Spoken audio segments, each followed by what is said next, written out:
సందర్భములో మేము ఒక మంచి వార్త తీసుకొని వచ్చాము. అదేంటంటే దేవుని వాక్యంలో రాయబడ్డది, మరి ఎవని వలనను రక్షణ కలగదు, ఈ నామమునని మనం రక్షణ పొందవలను, కానీ ఆకాశం క్రింద మనుషుల్లో ఇవ్వబడిన ఏ నామమున రక్షణ పొందదు. రక్షణ అనగా పాప శాపముల నుంచి విడుదల, పాపముల నుంచి మాత్రమే కాక ప్రతి విధమైనటువంటి రోగము నుండి స్వస్థత కలుగుట, పరలోక రాజ్యానికి వారసులుగా చేయుట యేసుక్రీస్తు యొక్క బాధ్యత ఉంటున్నది.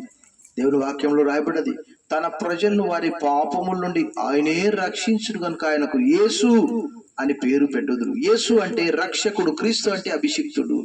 అభిషిక్తుడు అయినటువంటి రక్షకుడు ఆయన పరలోకాన్ని విడిచి భూలోకానికి మానవ రూపంలో, మానవ అవతారంలో ఈ లోకానికి వచ్చి మన కష్టాలన్నీ కూడా చూసి, మన బాధలన్నీ కూడా అనుభవించి, శరీరధారిగా ఆయన ఈ లోకంలో మన కొరకు, మన పక్షాన అన్ని బాధలు అనుభవించి చివరికి ఆయన శిలువపై చనిపోయాడు. కారణం ఏంటంటే ఆయనలో ఏ పాపము లేదు, ఆయన పరిశుద్ధుడు.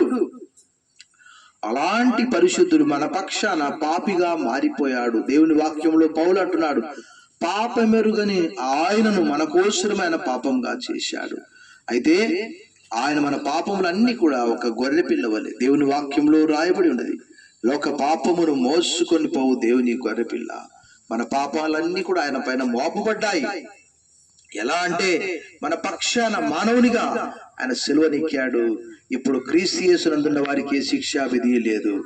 ఎవరైతే ప్రభువును అంగీకరిస్తున్నారో, దేవుడు లోకమును ఎంతో ప్రేమించను కాగా ఆయన తన అద్వితీయ కుమారునిగా విశ్వాసం ఉంచు ప్రతివాడు నశింపక నిత్య జీవం పొందినట్లు ఆయన అనుగ్రహించాను. ఆ నిత్య జీవం కావాలంటే యేసే ఏకైక మార్గం. ఇప్పుడే ఆయన పిలుపును విని మరి సమయం వృధా చేయకుండా ప్రభువైన యేసునందు రక్షణ ఉంచి, లేక విశ్వాసం ఉంచి రక్షణ పొందుకోవాలని ప్రభు పేట మీకు అందరికీ మనవి చేస్తున్నాను. దేవుడు మీరందరినీ రక్షణతో ఆశ్రయించును గాక.